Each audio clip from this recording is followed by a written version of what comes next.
Marissa Norcross. And I'm Dave Freund, and this is The Next Page. Marissa, how are you? I'm good. How are you? I'm good. This was an interesting post for me to write, though.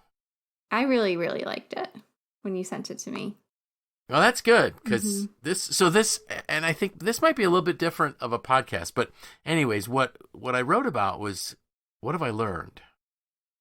So we've already decided a couple weeks ago, we are not talking about the air quotes situation that we're in right now. We're not going to talk about that other, well, I'll just say, we're not going to say anything. We're not going to say new normal again. We're done.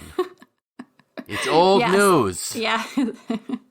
Because if it was a new normal last week, it's called normal. Yep. So it's life. Yeah, I was just saying, I'm just calling it life at this point. Right.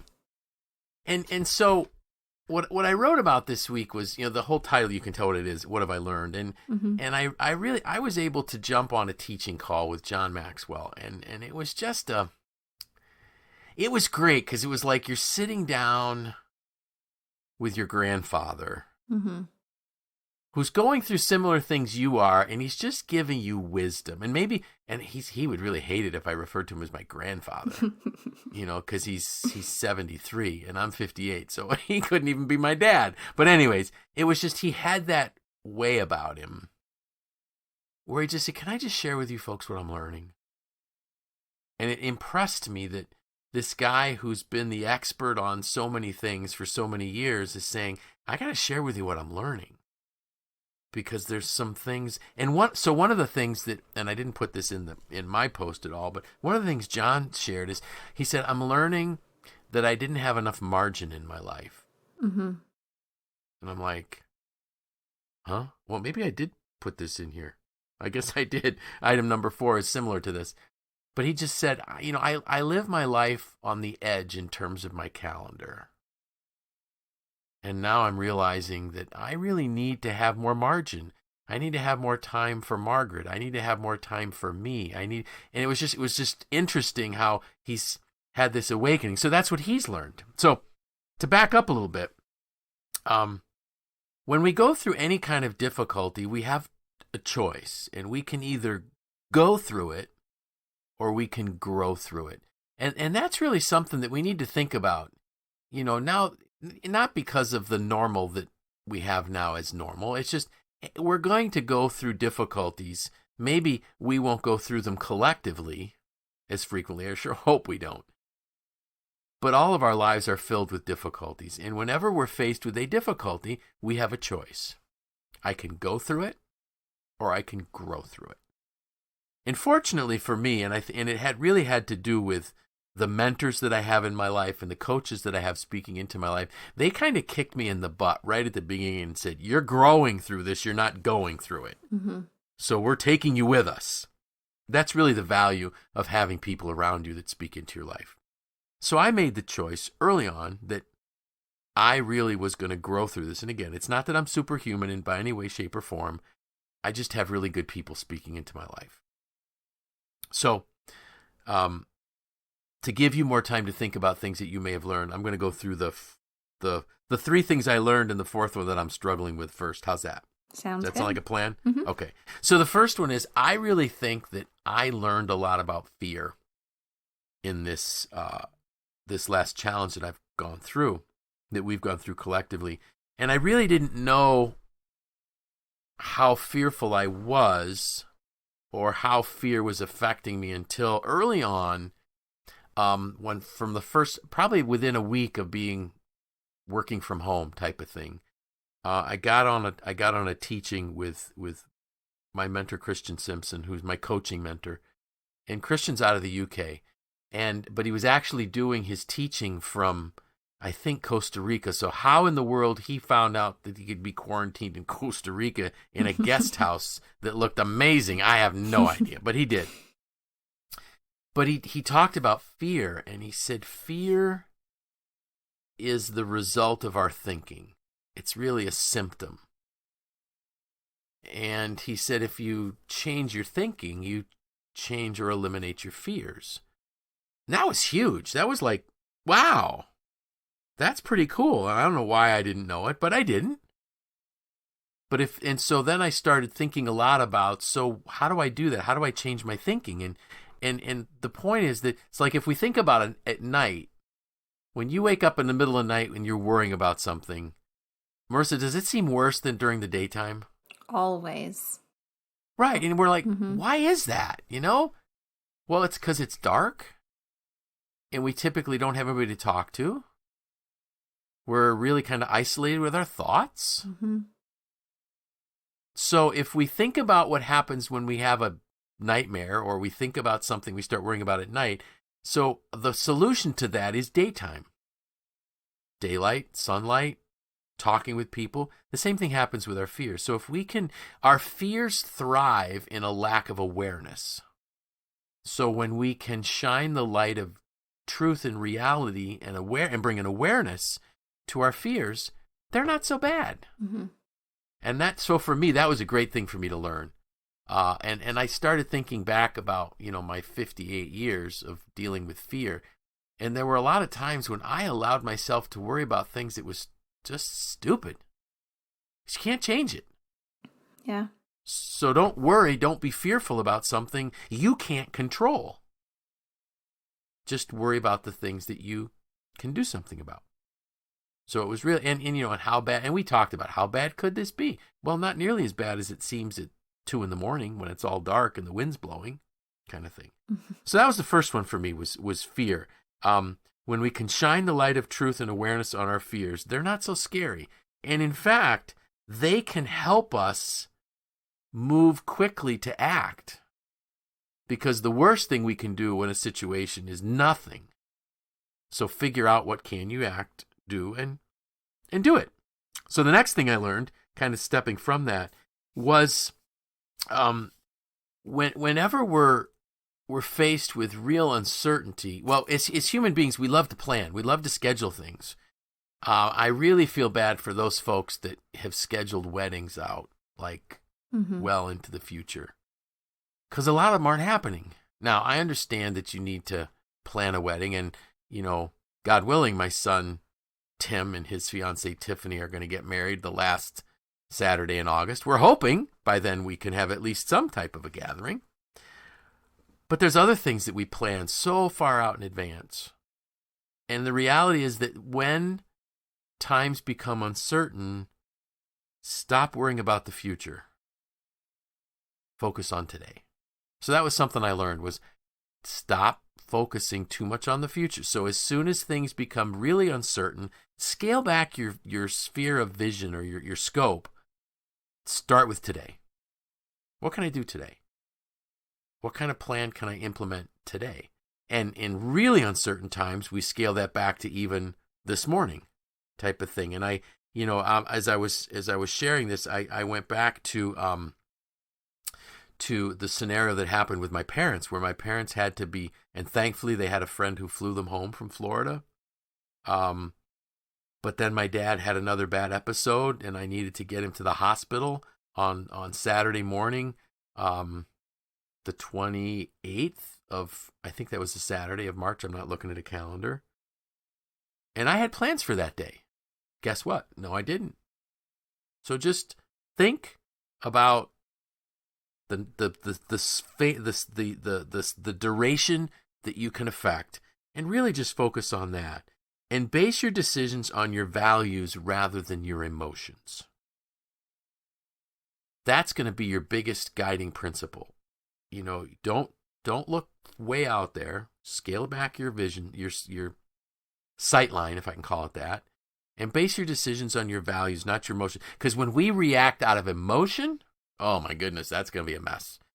Ask anybody in my family or anybody that's ever worked with me, what's it like when Dave makes decisions based on emotion? It's not good. Revert back to your values, and things are going to go much better. Shorten it up, because you know what? You're going to change. And so here's something I thought was kind of interesting as I thought about this. We only thought that those plans that we had laid out there a year and a half or 2 years in advance were going to occur. There was no guarantee they were going to occur anyways. It was just a plan or a hope. And people are having to come up with really creative ways to do things. Share with us how your friend did their wedding. Yes. So last weekend, one of my best friends, I've been friends with her since we were like 3 years old. She had a wedding scheduled in Texas, and we were going to be traveling to that wedding. And she had to postpone it, and she knew that she wanted an April wedding. The weather in Texas can get very hot for many months of the year, and she didn't want that for her wedding day. So she decided to postpone for a whole year, but they still wanted to get married. And so they had a ceremony. They had the bride's parents have moved to Texas as well, so they were able to be there because they lived in the same town. The groom's parents live in a different area of Texas and weren't able to travel in, so they got a couple tripods up, put some iPhones, which we know can like shoot in 4K. They do. And they were able to attend the wedding that way. And was it perfect? No. Was it everything she'd ever dreamed of? No. But she said that at the end of the day, they are so glad that they still got married, and that was one thing that they had planned to do that was able to still happen. And they had a little small cake, and I think they ordered takeout, or had like someone do some very small catering. And they took the whole weekend, the next day off to enjoy being newlyweds before like jumping back into work. So I mean, their honeymoon to Hawaii was also rescheduled, but they went paddleboarding on a nearby lake instead. So they had someone who could take pictures from a very far distance with a fancy camera, and so they have a couple of photos, and then they'll do it again next year. But it was important to them. It wasn't the wedding so much as the marriage. And the marriage is what was the important part. So exactly. And I have another friend. It's funny, both of my best friends are getting married this year, and that wedding is in July. And she already told me that's her same plan too. She can't predict the future. She doesn't know what's going to happen, and hasn't made a decision yet. But she does know that if she has to move her wedding, fine, she'll move it. But they're still going to get married because that's what's really important. Great. Good. Yeah. So that's what we do, and if you think about it, there's going to be so many crazy, wonderful stories about how people made it through this scenario that we've all had, that we're all kind of going through. That's great. That's a great idea. So the third thing that I learned was how to teach a virtual class. And I'm a person, so my behavior profile as a high I is I feed off the emotions of the people that I'm around. So the hardest thing for me, even harder than teaching the class, was, our listeners know that I'm also a pastor in a church, and to stand up in an empty church and preach a sermon is the toughest public speaking thing that I've ever done. It was harder to speak in front of an empty room than it was in front of about 900 or 1,000 people. Because there's no energy. Right. And the funniest thing that happened, so the first time and so it happened when I realized that our services were all going to go virtual. I actually volunteered to do the first one because I thought, well, I teach, and so it shouldn't be that hard. Well, man, it was really, really hard. When my turn came around to do, because there's 3 of us that share the responsibility. When my turn came around to do the next one, my son Tim, who's been working through developing our systems of live streaming on YouTube and things, he took a sheet of paper and he put a smile on it, and he taped it up next to the camera that's up on one of the posts in our sanctuary, and it just made me laugh. It's just like, well, okay, fine, but it was just little tiny. So you find ways to do it. But one of the things that my dad had said to me was, my dad actually started a radio program 60 years ago. Wow. I think, for our church. Yeah, so the church that he was attending, we have a church in Mansfield, Ohio, and that's where my parents lived. And my dad and one of his buddies had this idea to create a radio program for the church that would happen every Sunday morning for people who were shut-ins or were in the hospital. And it is the longest continuous running radio program for WMAN in Mansfield, Ohio.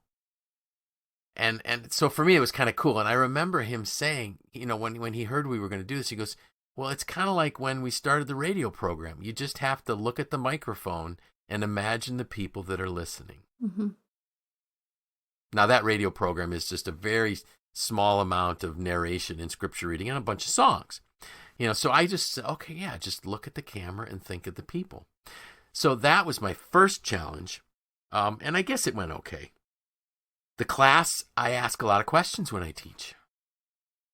Wow, how am I going to do that? Is it going to work? And the first one was really rough. I give a lot of credit to the 4 souls who volunteered to still show up for a class that I taught virtually. And then the second session was a little better. By the third session, I think I had about 10 people in the class. And so I decided that I was just going to ask them for feedback. I said, hey, could you give me some feedback? And one of them, and the way he worded it, and I've got it in my notes here, he said he did an exceptional job of keeping material interesting with the class engaged, even though it may not seem it to when you don't get the participation level at times. And then he put in parentheses crickets. He said, you managed the silent dead space with ease as it seemed natural to you. And I'm like, okay, fine. You got crickets and dead space. Those crickets are words you don't typically use. Right. but what he said was clearly between the first class and the third or fourth class, mm-hmm. I learned how to manage that. Mm-hmm. And then just yesterday, I was watching. So what I did was every time I see like a webinar on delivering virtual training, or and I know you've sent me links to some, I click on it to see, okay, what can we do better? What can we do better? And another thing that I picked up just yesterday was, I didn't know this, adult learners who are listening to a teaching online or participating in a teaching online need to have you pause for 15 to even 30 seconds after you make a significant point,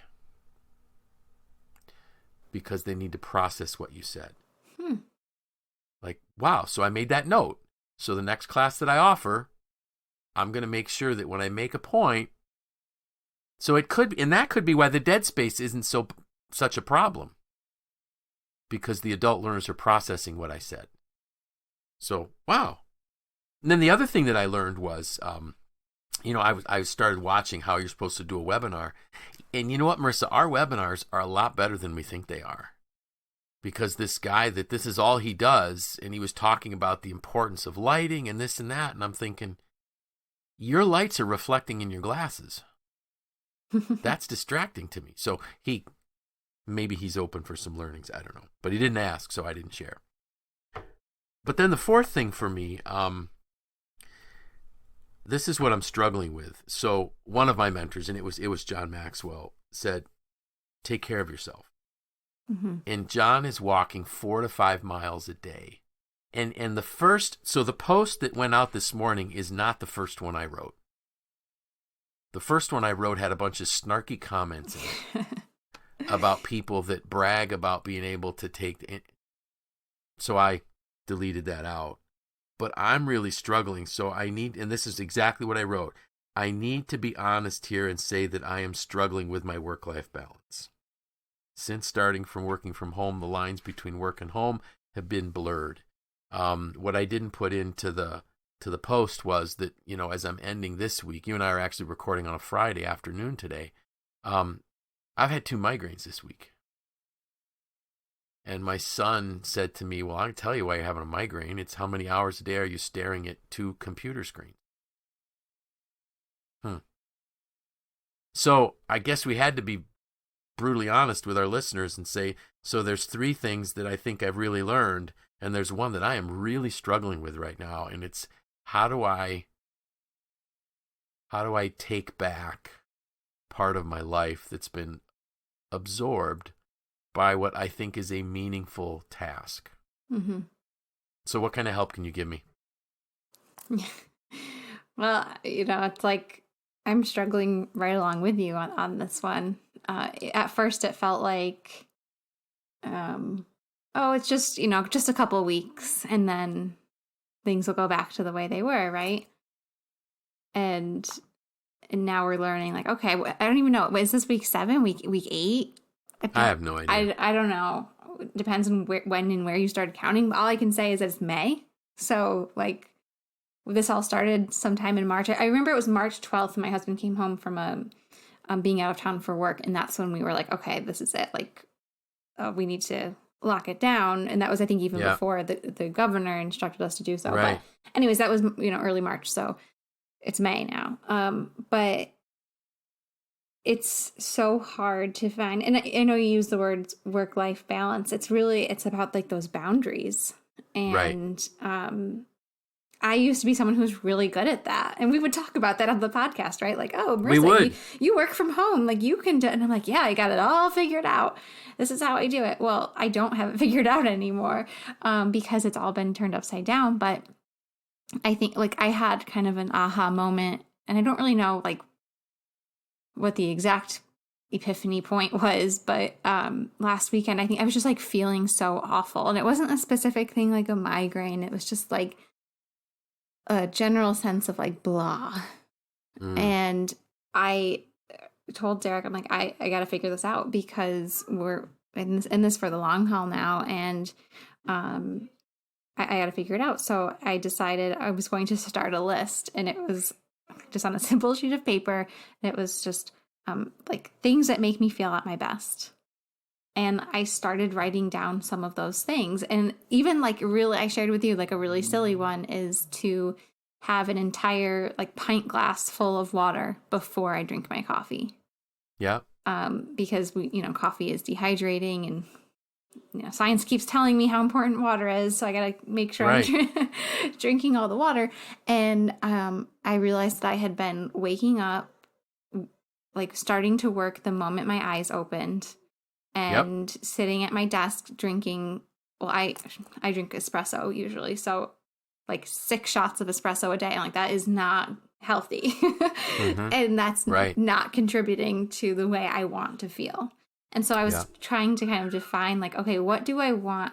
Like, how do I want to feel? What like brings me joy? And then work backwards and figure out like what I can do to achieve those things. And like I said, this was last weekend, so I have not made like a lot of habit changes, but I've made a few that have put me in the right direction, and it have at least made me feel like, okay, I'm not helpless. I mean, like we're not helpless in this, and we also we shouldn't be hopeless either. So I think like it was kind of an eye-opening, and then reading your post too, like this came to me. I'm like, has David been searching my Google history? Like, how does he know this is what I need right now? But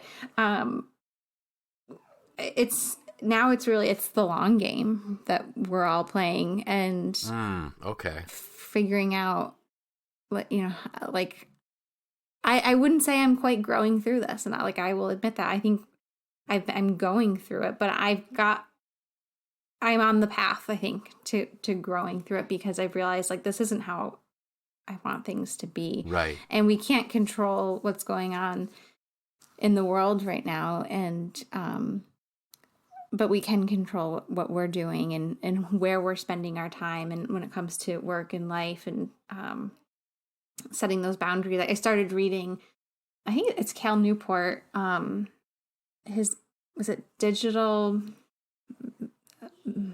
what is it? Something about minimalism. Let me pull it up. Pulling it up in my app here. I didn't read that. Do you know what I'm talking about? I don't. No, the Cal Newport one that I remembered was Deep Work. I was right. Digital minimalism is what it's called. And it's about exactly what it sounds like. Creating like healthy boundaries with technology. Wow. And I think that had been something that was contributing to the problem, and you might feel the same way. Like, okay, if I can be working right now, and we both love what we do and feel like we are helping people, so why shouldn't I be checking my email while the water is boiling for dinner? And why can't I have a webinar running while I'm washing the dishes? And I think if we can kind of create those boundaries with our technology, that could only help. So I'll report back to you on the book. Yeah. So, I think something that I heard you say really resonated with me. We're not helpless. We're not hopeless. And I think we're stuck. So whenever I'm going to use this crazy word, crisis, I still haven't used the other word that has a number at the end of it because I don't say that anymore. But not that word with a dash and a number. We're not doing that. But I think the problem was when we're faced with a crisis, adrenaline starts to flow, and we get into crisis mode where we really are superhuman for a while. Mm-hmm. But I've been working from home for 6 weeks, and I need to get out of crisis mode. Yeah. I'm stuck in crisis mode. I've been learning a lot. I've been doing a lot. I've been writing a lot of content, teaching a lot of content, delivering a lot of content.